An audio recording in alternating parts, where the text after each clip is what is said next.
Hey everyone, welcome back to my channel. और आज आपके जो एग्ज़ाम के प्रस्पेक्टिस से हम लोग कुछ क्वेश्चंस करने वाले हैं और कुछ इसी टाइप के क्वेश्चंस आपके एग्ज़ाम में पूछे जाते हैं और ये ऑब्जेक्टिव फॉर्म में नहीं है, ये वन लाइनर टाइप में है। तो होप आपको समझ आए, आपके लिए हेल्पफुल हो। और काफ़ी जो क्वेश्चंस हैं मैंने ऑब्जेक्टिव टाइप भी करवाए हुए हैं, तो उसके लिए भी आप लोग मेरी प्लेलिस्ट को चेक कर सकते हैं। तो यहाँ पे जो क्वेश्चन नंबर 1 है कि 24, बट हमारी वीडियो के अकॉर्डिंग तो ये 1 है कि भारत में लोकसभा में जो पहला अविश्वास प्रस्ताव कब आया था। तो 1963 में आया था पहला अविश्वास प्रस्ताव जो है। ये 1963 में नेहरू सरकार के खिलाफ लाया गया था और इसके पक्ष में 62 जबकि विपक्ष में 347 वोट पड़े थे। नेक्स्ट है, भारतीय संघ की कार्यपालिका का प्रधान राष्ट्रपति है और उसमें संघ की कार्यपालिका की शक्ति निहित है। राष्ट्रपति इस शक्ति का प्रयोग किसकी सहायता से करता है? तो केंद्रीय मंत्रिमंडल की सहायता से। राज्यसभा तथा लोकसभा के संयुक्त अधिवेशन की अध्यक्षता कौन करता है? तो लोकसभा अध्यक्ष। अभी आप लोग मुझे कमेंट करके बताइए कि अभी रिसेंटली हमारे प्रेजेंट में लोकसभा के स्पीकर है वो कौन है और पहले लोकसभा स्पीकर कौन थे। तो दोनों का आंसर आपको पता होगा, आई होप। तो प्लीज़ आप लोग कमेंट जरूर करना। नेक्स्ट है, संविधान के किस भाग को मैग्ना कार्टा कहा जाता है? मोस्ट इम्पॉर्टेंट क्वेश्चन है, पूछा जाता है, कॉम्पिटिटिव एग्ज़ाम में भी कई बार पूछा जाता है। तो इसका जो आंसर है वो भाग 3 को हम लोग संविधान का एक भाग है, भाग 3, उसको हम संविधान का क्या कहते हैं? Magna carta. भारतीय संविधान की संघ और राज्यों की शक्ति के जो बीच शक्ति विभाजन का जो विधि है किस देश से हमने ली है? क्योंकि हमने अलग अलग देशों से जो संविधान बनाया है अपना, कुछ कुछ चीज़ें अलग अलग कंट्रीज से लेके, तो जो हमने संघ और राज्यों की शक्तियों के बीच को जो बांटा है उसकी विधि जो हमने ली है वो कहाँ से ली है? वो ली है हम लोगों ने कनाडा से। अंतर्राज्यीय परिषद के संबंध में उपबंध संविधान के किस अनुच्छेद में वर्णित है? तो इसका आंसर है अनुच्छेद 263। संविधान उपक्रम समिति यानी वित्तीय समिति में कुल 22 सदस्य होते हैं। इसमें लोकसभा व राज्यसभा के कितने सदस्य होते हैं? तो लोकसभा के 15 और राज्यसभा के कितने सदस्य होते हैं? 7 होते हैं। अब हमारा विश्व भूगोल एवं भारत भूगोल से रिलेटेड कुछ क्वेश्चंस हैं। दूरसंचार के लिए वायुमंडल की किस परत का उपयोग होता है? तो आयन मंडल। यहाँ पर मुझे बताना कि जो हमारे एरोप्लेन चलते हैं वो कौन से वाले मंडल में चलते हैं, ठीक है, कौन से वाली परत में चलते हैं, तो ये मुझे बताना आप लोग। और मुझे पता है आप लोगों को इसका आंसर पता होगा, तो प्लीज़ ज़रूर कमेंट करना। नेक्स्ट है, हमारे वायुमंडल की सबसे निचली परत है तो कौन सी है? वो क्षोभ मंडल। यह समुद्र तल से लगभग 10 किलोमीटर ऊपर तक फैली हुई है। हमारे वायुमंडल की ऊपरी सीमा है तो वो है बहिर्मंडल। यह थर्मोस्फीयर के ऊपर से 10,000 किलोमीटर तक फैला हुआ है। किस देश में पम्पास घास के मैदान स्थित है? तो अर्जेंटीना इसका आंसर है। मैजिनोट रेखा किस देश के बीच स्थित है? तो फ्रांस और जर्मनी के बीच। बंगाल की खाड़ी में अंडमान द्वीप को निकोबार द्वीप से कौन सा चैनल अलग करता है? तो 10 डिग्री चैनल, और यह जो चैनल है वो 150 किलोमीटर चौड़ा है। अब हमारे अगले क्वेश्चन हैं, ये आई थिंक ठीक से मुझसे ना स्कैनिंग नहीं हुई है इसकी। ओके, नेक्स्ट है हमारा, चुटक जल विद्युत परियोजना किस राज्य में स्थित है? तो वो है लद्दाख संघ राज्य क्षेत्र के कारगिल जिले में। ग्रेट कैनियन जो कि एक घाटी का उदाहरण है एवं एक अपरदन जन्य भूभाग स्थित है कहाँ पर है? अमेरिका में। सतलुज नदी किस दर्रे से होकर भारत में प्रवेश करती है? तो चिपकीला दर्रा है वहाँ से। भारत सरकार ने पहली राष्ट्रीय वन नीति कब जारी की थी? 1952 में। उसके बाद हमारा इन्वायरमेंट और इकोलॉजी से रिलेटेड कुछ क्वेश्चन हैं। IUCN red list of threatened species, जिसे IUCN रेड लिस्ट भी कहा जाता है, तो इसमें किस चीज़ के ऊपर बात होती है? तो इसका है कि पौधे, जानवरों की स्थिति और अन्य जीवों के विलुप्त होने का खतरा है को वर्गीकृत करने के लिए सबसे प्रसिद्ध मूल्यांकन प्रणाली में से एक है। तो एक ये मूल्यांकन प्रणाली है, ठीक है। IUCN red list of threatened species की स्थापना कब हुई थी? तो 1964 में। रियो डी जेनेरियो ब्राज़ील में UNCED 1992 में किस घोषणा पत्र पर हस्ताक्षर किए गए थे? तो एजेंडा 21। भारत में हिम तेंदुआ परियोजना प्रारंभ हुई थी 2009 में। भारत में हाथी परियोजना आरंभ हुई थी 1992 में। डॉल्फिन परियोजना 1997 में। वर्ल्ड वाइल्ड लाइफ फंड 1961 स्थापित एक अंतर्राष्ट्रीय गैर सरकारी संगठन है और इसका मुख्यालय स्विट्जरलैंड के ग्लैंड में है। इसका उद्देश्य क्या है? तो इसका उद्देश्य है पर्यावरण पर मानव प्रभाव को संरक्षित और कम करना। लिविंग प्लानेट रिपोर्ट प्रकाशित करता है, क्या प्रकाशित करता है? वर्ल्ड वाइल्ड लाइफ फंड, ठीक है, WWF। अगर इसकी फुल फॉर्म भी पूछ ली जाती है तो आप लोग बता सकते हैं। एक पारितंत्र में प्रत्येक प्रजाति की विशिष्ट कार्यात्मक भूमिका को क्या कहा जाता है? निकेत, ठीक है, इसको इंग्लिश में ऐसे बोलते हैं, निकेत। पारितंत्र के लिए निकेत शब्द का प्रथम प्रयोग किसने किया था? ग्रीनियल्स ने, जो कि 1971 में। और मेरी आवाज़ में थोड़ा अजीब सा लग रहा होगा आपको, थोड़ा सा गला ख़राब है और क्लियर नहीं आ रही होगी आवाज़, मुझे पता है, बट एडजस्ट तो करना पड़ेगा ना। हाँ, तो ओके, अब हम करते हैं हमारा जो है इकोनॉमी से रिलेटेड क्वेश्चंस, ठीक है, जो इंडियन इकोनॉमी है। भारत सरकार की आशा योजना किस प्रमुख कार्यक्रम से संबंधित है? तो राष्ट्रीय ग्रामीण स्वास्थ्य मिशन से। और यहाँ मैं एक छोटा सा अपना एक्सपीरियंस शेयर करूँगी। जब मैं तैयारी कर रही थी GKSSB की, तो मैंने GK के लिए कोई NCERT नहीं पढ़ी थी। मैं सिंपली हर महीने वीकली एक, जहाँ जिस लाइब्रेरी में मैं जाती थी सॉरी, जिस लाइब्रेरी में जाती थी वहाँ पे वीकली एक मैगज़ीन आती थी पतली सी, उसमें कुछ SSC के क्वेश्चंस होते थे, कुछ इस टाइप से। और एक मंथली मैगज़ीन आती थी, प्रतियोगिता दर्पण, और बहुत सी आती थी। तो मैं रैंडमली कोई भी उठा के उसको सॉल्व करने लगती थी। तो डेली मेरा काम था कि 1-1.5 घंटे मुझे मैगज़ीन में से कुछ ना कुछ सॉल्व करना है, चाहे वो मैथ्स हो, रीजनिंग हो, इस तरीके से। तो वो मेरे GK को इन्हांस करने में काफ़ी उसने बड़ा अहम रोल निभाया है। तो वही है कि जहाँ से मुझे कुछ इम्पोर्टेंट लगता है आपके एग्ज़ाम से रिलेटेड, तो मैं डेफ़िनेटली उसको कोशिश करती हूँ आपके साथ शेयर करने की। तो ये भी एक पार्ट ऑफ वही शेयरिंग है कि मैं आपके साथ शेयर कर रही हूँ कि कोई ना कोई क्वेश्चन यहाँ से आ जाए, आपको हेल्प हो जाए, क्योंकि जो मेन मोटो यही है कि आपके एग्ज़ाम के लिए हेल्प हो। That's why I am making this videos.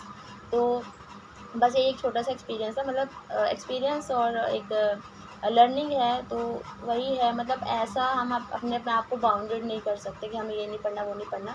जहाँ से जो चीज़ मिल रही है और अगर वो आपके मतलब सिलेबस से रिलेटेड है तो डेफ़िनेटली आपको पढ़ना चाहिए। और अगर एग्ज़ाम जैसे मान लीजिए थोड़ा कम लेवल का है, तो थोड़ा-सा 1-2 लेवल अप करके अगर आप पढ़ते हो तो वो डेफ़िनेटली आपके एग्ज़ाम के लिए हेल्प करता है। तो बिल्कुल ऐसे बाउंड होके नहीं रहना है। तो बस यही है, जितना हो सकता है अपना आस-पास जितना पढ़ सकते हैं उससे रिलेटेड चीज़ों को तो पढ़ना चाहिए। तो ये छोटा सा एक्सपीरियंस था। बस यही है कि अगर आप तैयारी कर रहे हैं तो क्वेश्चंस वगैरह सॉल्व कीजिए। ज़रूरी नहीं है कि आप उसी के मॉक टेस्ट, उसी पेपर से रिलेटेड मॉक टेस्ट लगाएंगे।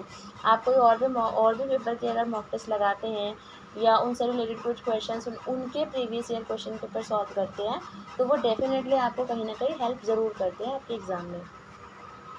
ओके, तो नेक्स्ट है हमारा आत्मनिर्भरता किस पंचवर्षीय योजना का उद्देश्य था? तो चौथी पंचवर्षीय योजना का उद्देश्य था ये।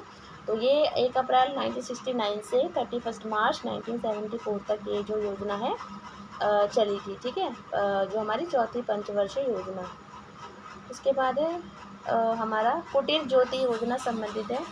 कुटीर ज्योति योजना संबंधित है ग्रामीण क्षेत्रों में गरीबी रेखा से नीचे जीवन यापन करने वाले परिवारों को विद्युत सुविधा उपलब्ध कराने से।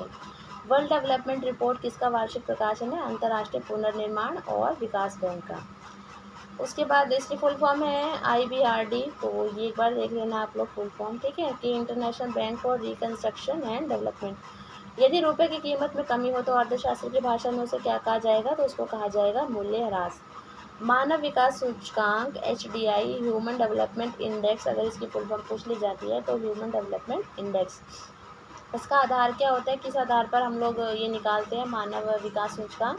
स्वास्थ्य और शिक्षा जीवन स्तर, स्वास्थ्य, शिक्षा और जीवन स्तर। उसके बाद हमारा 57 नंबर पर क्वेश्चन है संयुक्त राष्ट्र विकास कार्यक्रम यानी कि UNDP, United Nation Development Programme की मानव विकास रिपोर्ट की तर्ज पर भारत की पहली मानव विकास रिपोर्ट कब जारी की गई थी? अप्रैल 2002 में। उसके बाद सरकारी खर्च में वृद्धि के कारण निजी उपभोग या निवेश में होने वाली किसी भी कमी को क्या कहा जाता है? ह्रासकारी प्रभाव। अल्प विकसित देशों में गरीबी का मुख्य कारण क्या है? आय में असमानता। हरित सूचकांक किसके द्वारा विकसित किया गया था? संयुक्त राष्ट्र पर्यावरण कार्यक्रम द्वारा। अब हमारे हैं सामान्य विज्ञान एवं तकनीकी। पीसा की ऐतिहासिक मीनार तिरछी होते हुए भी नहीं गिरती, ठीक है।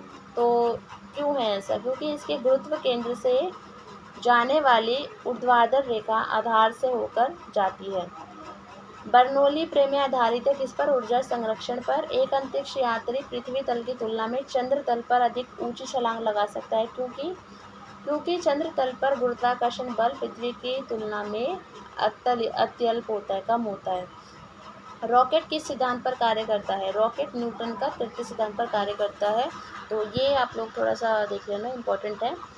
किसी पिंड की गतिज और स्थितिज ऊर्जा उसकी ऊर्जा के घटक है, तो यांत्रिक ऊर्जा के। ध्वनि डैश से यात्रा नहीं कर सकती, ध्वनि निर्वात से यात्रा नहीं कर सकती है। निम्नतम तापमान किसके द्वारा मापा जाता है? तो सबसे कम तापमान किसके द्वारा मापा जाता है? अल्कोहल थर्मोमीटर से। किसी राशि में परिमाण एवं दिशा दोनों निहित है। सदिश राशि में इंपॉर्टेंट क्वेश्चन है, पूछा जाता है ये। एक थर्मल पावर स्टेशन में कोयले की किस ऊर्जा को विद्युत ऊर्जा में परिवर्तित किया जाता है? कोयले की रासायनिक ऊर्जा को। किसी द्रव में डूबी हुई वस्तु पर ऊपर की ओर जाने वाले बल कार्य करते हैं, उसे कहते हैं उत्प्लावक बल। उसके बाद हमारा टीचिंग से रिलेटेड कुछ क्वेश्चंस है। चाइल्ड डेवलपमेंट, चाइल्ड पेडागोजी से रिलेटेड है, एजुकेशन से रिलेटेड है। परिवार सामाजिक जीवन की प्रथम पाठशाला है, ये किसने कहा था? तो यह अरस्तू ने कहा था। राष्ट्रीय जीवन शिक्षा का कार्यक्रम जो है वो क्या है? वो राष्ट्रीय एकता का विकास करना, इसका जो कार्य है। गेस्टाल्टवादियों ने अधिगम का कौन सा सिद्धांत दिया था? अंतर्दृष्टि का सिद्धांत, ठीक है। जो इनसाइट थ्योरी दी थी वो गेस्टाल्टवादियों ने दी थी। मनोविज्ञान की प्रथम प्रयोगशाला 1979 में जर्मनी में स्थापित हुई थी। बुद्धि कार्य करने की एक विधि है, किसका कथन है? तो ये वुडवर्थ का कथन है। किंडरगार्टन शिक्षण पद्धति का विकास किसने किया था? फ्रोबेल ने। ये तो मुझे रटे पड़े हैं, कब से पढ़ती हुआ आ रही हूँ। होता है ना कोई चीज़ हमारी फेवरेट हो, तो मेरी साइकोलॉजी बहुत फेवरेट है, तो ये चीज़ें रटी हुई है बिल्कुल। उसके बाद है दोहराने की प्रवृत्ति किस अवस्था में होती है? शैशवावस्था में। शिक्षा को मनुष्य और संपूर्ण समाज का निर्माण करना चाहिए, यह किसने कहा था? तो डॉक्टर राधाकृष्णन ने सॉरी। बालकों के प्रयास की इच्छा जीवित रखिए, यह कथन किसने दिया था? जेम्स का। अच्छा, यहाँ पे मैं एक स्टेटमेंट बताती हूँ, तो वो आप लोग प्लीज़ मुझे कमेंट करके बताइएगा कि ये बात किसने कही है।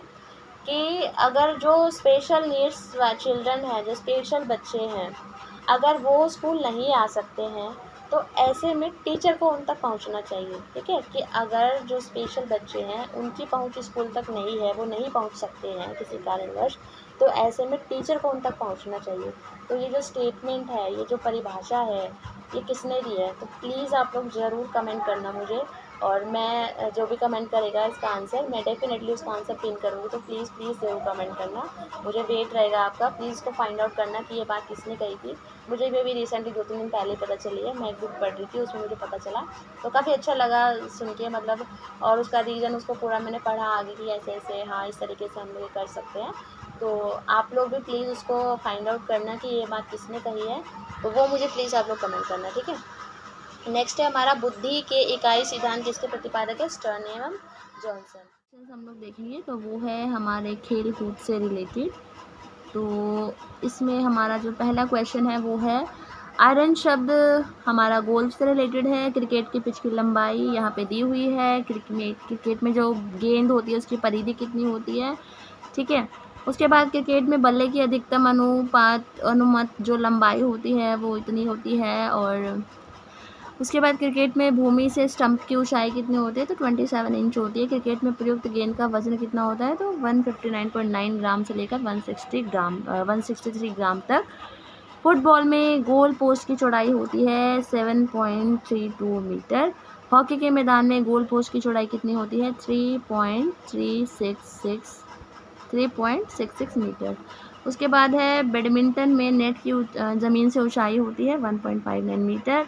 लॉन टेनिस में प्रयुक्त गेंद का वजन होता है 56.7 ग्राम से 58.5।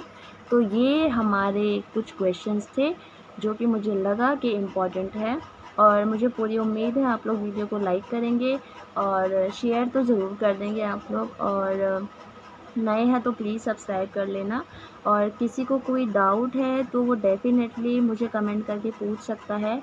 और एक छोटी सी रिक्वेस्ट है मेरी कि मैं 4-5 यूनिवर्सिटीज़ के बारे में वीडियोस बनाती हूँ, तो प्लीज़ आपको जिस यूनिवर्सिटी के बारे में क्लियरेंस चाहिए, या तो कमेंट सेक्शन में कमेंट पूरा लिखिए कि हमें इस यूनिवर्सिटी से रिलेटेड डाउट है, या फिर जिस यूनिवर्सिटी से रिलेटेड डाउट है उसी वीडियो के नीचे आप लोग कमेंट करिए। अभी एमपी भोज वाले बच्चे हैं, मतलब सॉरी, जो कैंडिडेट्स हैं, जो स्टूडेंट्स हैं, वो लोग मुझे जो उत्तराखंड वाले उसके नीचे कमेंट कर रहे होते हैं, मैम ये चीज़ बता। अब मुझे समझ में नहीं आता मुझे कौन सी वाले का बताना है, कि इसका बताऊँ कि इसका बताऊँ। तो ऐसे में मैं रिप्लाई नहीं कर पाती हूँ, तो प्लीज़ आप ऐसा मत कीजिए, थोड़ा सा कष्ट कीजिए। और कष्ट ये भी कीजिए, वीडियो देख लीजिए, बिना वीडियो देखे सीधा कमेंट करते हो मैम ये चीज़ समझ नहीं आ रही, ये बता। अरे पहले वीडियो देख लो, अगर डाउट क्लियर ना हो, क्योंकि मेरा मेरा मतलब मैं ऐसा रखती नहीं अपनी वीडियो में कि डाउट क्लियर ना करूं, ठीक है। एक आधा कुछ चीज़ें छूट जाती है, अदरवाइज़ तो मेरी कोशिश रहती है मैं वीडियो में सब चीज़ क्लियर कर दूं।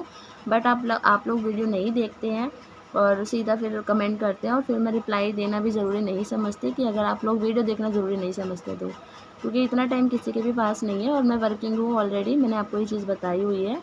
तो इसलिए वीडियो में सारी चीज़ें क्लियर होती है, कुछ वीडियो में छूट जाता है तो वो डेफ़िनेटली मैं उसका रिप्लाई कर देती हूँ। और अगर आपको रिप्लाई नहीं मिलता है तो थोड़ा सा कष्ट कर लीजिए वीडियो देखने का, उसमें आपको आपके आंसर मिल जाएगा। तो बस ये एक छोटी सी रिक्वेस्ट थी, और hope you will like this video. Thank you, and thank you again to watch my video.